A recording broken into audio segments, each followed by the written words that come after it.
எந்த ஒரு நாட்டிலயுமே இருக்கக்கூடிய தலைமை மாறுது. அதுவும் ஓடிப்போகுது அப்படின்னா, அந்த நாட்டுல பல தலைமைகள் உருவாகும். அதுக்கு பங்களாதேஷ் மட்டும் விதிவிலக்கு ஆயிருமா? இப்ப பங்களாதேஷ்ல அந்த சூழ்நிலைய உருவாக்கி ஹோல்ட் எடுக்கக்கூடிய அமெரிக்கா ஒரு பக்கம்.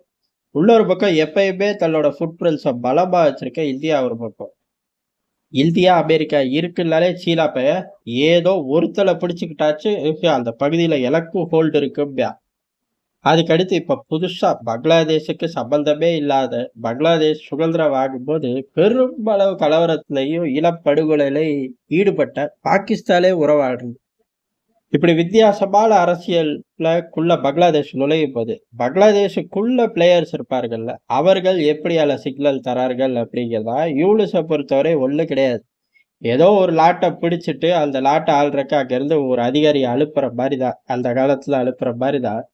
இப்ப யூனுஸ அனுப்பி விட்டார்கள். அதனால யூனுஸ அப்படியே உட்கார்ந்துக்க. அதே போதும். அவன் அடிச்சுக்கிட்டு நாரட்டும்.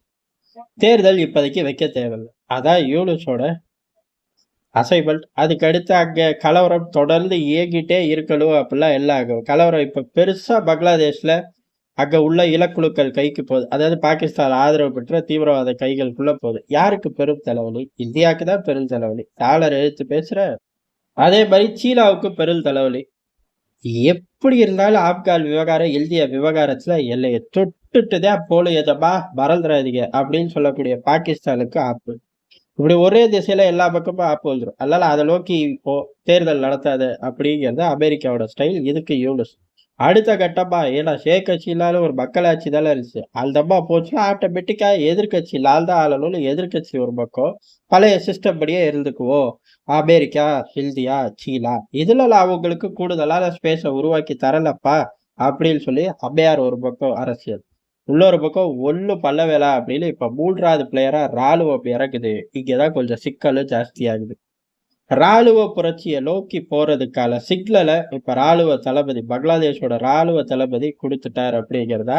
எப்படி கொடுத்தாரு அப்படிங்கிறதா ஏன்னா ஷேக் ஹசீனா பெரிய அளவுல ராணுவத்தை வீதிகள்ல இறக்கி கண்ட்ரோல் எடுக்கணும்னு பட்சப்ப இல்ல முடியாது, ரொம்ப பெரிய அளவு இழப்புகள் வர வாய்ப்பு இருக்கு, அதெல்லாம் லீக வெளியேறிருங்க அப்படின்னு சொல்லால்தான் ஷேக் ஹசீனாவோட சொந்தக்காரும் கூட. அப்ப ஆட்டோமேட்டிக்கா பங்களாதேஷ் ஆளணும் அப்படிங்கிற ஆசை அவர் மனசுக்குள்ள இருக்கும். அது இப்ப வெளில வந்துருச்சு. ஆனா ஒரு கரெக்டான ஒரு ட்ரிகர் பாயிண்ட் வேணும்ல. அந்த ட்ரிகர் பாயிண்ட் அப்படிங்கிறது இந்த அரசியல் அமைப்பு சாசனத்தை மாத்துறேன்னு சொல்றாங்கல்ல, இதை ஏத்துக்க முடியாது அப்படின்னு சொல்லி வெளிப்படையா மனுஷை குதிச்சிட்டேன். பங்களாதேஷ்ல அரசியல் குழப்பம் அப்படிங்கிறது இப்பெல்லாம் கிடையாது. எப்ப பார்த்தாலும் அது அரசியல் குழப்பம் தான். பல நேரங்கள்ல ராணுவ ஆட்சி, பல நேரங்கள்ல மக்கள் ஆட்சியில் மாறி மாறி வரக்கூடியதுதான். ஆட்களை பிடிச்சு தூக்குல போடுறது இதெல்லாம் ரொம்ப இயல்பா நடக்கக்கூடிய ஒரு நிலப்பரப்பு தான். அதனால இப்ப நடக்கிறது எதுவும் எங்களுக்கு புதுசு கிடையாது. ஆனா எந்த காலகட்டத்திலயும் அந்த அடிப்படை சட்டங்களை மாத்துனதே இல்லை. அப்ப இப்ப எதுக்கு மாத்தணும்? மாத்தி யாருக்கான ஆதரவா கொண்டு வர பார்க்கிறார்கள்? பாகிஸ்தானுக்கு ஆதரவா கொண்டு வர பார்க்கிறார்கள். பாகிஸ்தான் ஆட்கள், இங்க தடை செய்யப்பட்ட ஆட்கள் அரசு இயந்திரத்துல உட்கார்ந்தா நாடு நாசமா போகும். அங்கிருந்து சுதந்திரம் வாங்கிட்டு வந்ததோட புண்ணியமே இல்லாம போயிரும். அந்த காலகட்டம் ரத்தம் சிந்தி இன்னைக்கு வளமா இருக்கக்கூடிய நம்மளோட வாழ்க்கை, எதிர்காலம் எல்லாம் போயிரும்ல. இந்த ஒரு தாரக மந்திரத்தை பிடிச்சு ராணுவம் இப்ப முன்னேற ஆரம்பிக்குது. இது மட்டும் கிடையாது. அந்த ராணுவத்துக்கு சப்போர்ட் வேணும்ல. ராணுவம் சப்போர்ட்டா 3 திசைகள்லயும் எடுக்குது. அமெரிக்காவோட ஃபுட் பிரிண்ட்ஸுக்கு எந்த ஆபத்தும் வராது அப்படிங்கிறதை அவர்கள் வெளிப்படையா இல்ல மறைமுகமா சொல்லிட்டார்கள்.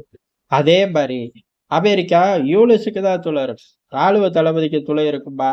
தெரியாது. அதனால ரொம்ப தெளிவா எல்லா பயிலும் ஆடுற அதே அரசியல் விளையாட்டு.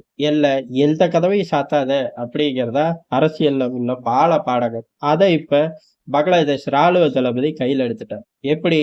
சீனாவுக்கும் ஆதரவா ஸ்டேட்மெண்ட், இந்தியாவுக்கும் ஆதரவா ஸ்டேட்மெண்ட். இந்தியாவை பொறுத்த வரையும் ரொம்ப காலமா கூட இருக்கும். இந்தியா சார்ந்து நல்லா நிறைய விஷயங்கள் டிபெண்ட் பண்ணி போறோம், வாரோம். போக்குவரத்து இருக்கு. இந்த மாதிரி பாலே, தேயிலை, பொன்பாலே எல்லாம் போட்டேன். அதே மாதிரி பங்களாதேஷோட பொருளாதாரம் அப்படிங்கிறது கூட்டணி. எங்க சீனாவோட கூட்டணி போட்டு பொருளாதாரம் அப்படிங்கிறது வளருது அப்படின்னு சொல்லி பெரும் பொடா போட்டேன். இதுல உண்மை இருக்கான்னு கேட்டா இல்லை அப்படிங்கிறதா. சீனா சார்ந்து கூட்டணி போட்டு வளர்ந்த ஒரு பொருளாதார நாடு கிடையாது. பொருளாதாரத்துக்குள்ள சீனா வந்தாலே லோக்கல் மார்க்கெட் ஃப்ளட் ஆகும். அப்ப மனுஷன் பொய் பேசுறார். ஆனா நான் சீனாவுக்கு ஒரு வெயிட்டேஜ் தரேன், சீனா என்னைய காப்பாத்தலாம், சீனாவுக்கு ஃபேவரா போவேன் அப்படிங்கிற மாதிரிதான். அதே மாதிரி இந்தியாவுக்கு வெயிட்டேஜ் தந்திருக்கேன். ஆனா உண்மையான வெயிட்டேஜ தரல. அதனால நீங்களே கரெக்டா யூஸ் பண்ணிக்கலாம். கரெக்டா போவோம். இல்ல சீனாவை யூஸ் பண்ணி நான் அதிபர் ஆயிக்கிறேன். அதே மாதிரி நீங்க 2 பேரும் புரிஞ்சுக்கணும். இங்க அமெரிக்காவோட ஃபுட் பிரின்ஸ் ஜாஸ்தி ஆகிக்கிட்டே இருக்கு. அதனால 2 பேரும் சேர்ந்து அவள்ட்ட போயிட்ட உலையில தூக்குவேன், இவள்ட்ட போயிட்ட உலையில தூக்குவேன்னு சண்டை போடாம 2 பேரும் சேர்ந்து ஆதரவு கொடுத்து ஆளுக்கு பிரிச்சு எடுத்துக்கங்க.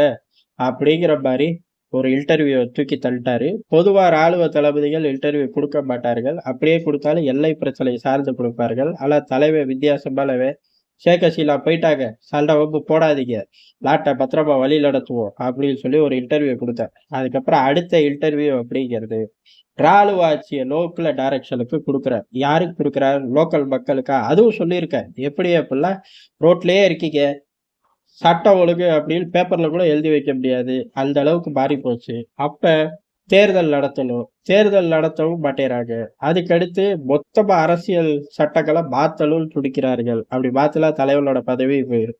அதுக்குள்ள ஒளிஞ்சிருக்க அரசு. அதனால இத பூரா சரி பண்ணி பழைய நிலைமைக்கு கொண்டு வர தீர்க்கமான முடிவை எடுக்கணும் அப்படின்னு இருக்காரு. தீர்க்கமான முடிவு இல்லை, யூனிசை விரட்டி உள்ள அப்ப ராணுவ ஆட்சி அமல்படுத்தி அதுக்கப்புறம் கொஞ்ச நாட்கள்லயே தேர்தல் வச்சிருவார். அதுக்கு ஒண்ணும் பஞ்சம் இருக்காது. அதுக்கான ஆதரவை இந்தியா, சீனா 2 பக்கமும் சிக்னலா தர ஆரம்பிச்சிட்டாரு. அமெரிக்காவுக்கு நினைச்சதே எடுத்துக்க, ஒரு தீவுக்கு பதில் 2 தீவா கூட எடுத்துக்கங்கிற அந்த சிக்னலை தள்ளிட்டார். ஏறக்குறைய ராணுவ புரட்சிக்கு ராணுவ தளபதி தயாராயிட்டார். பங்களாதேஷ் அதுக்கான ஸ்பேஸ் ரொம்ப ஜாஸ்தியாவே இருக்கு. என்ன வேணாலும் எப்ப வேணாலும் நடக்கலாம்ங்கிறதா யதார்த்தமான உண்மை. நன்றி, வணக்கம்.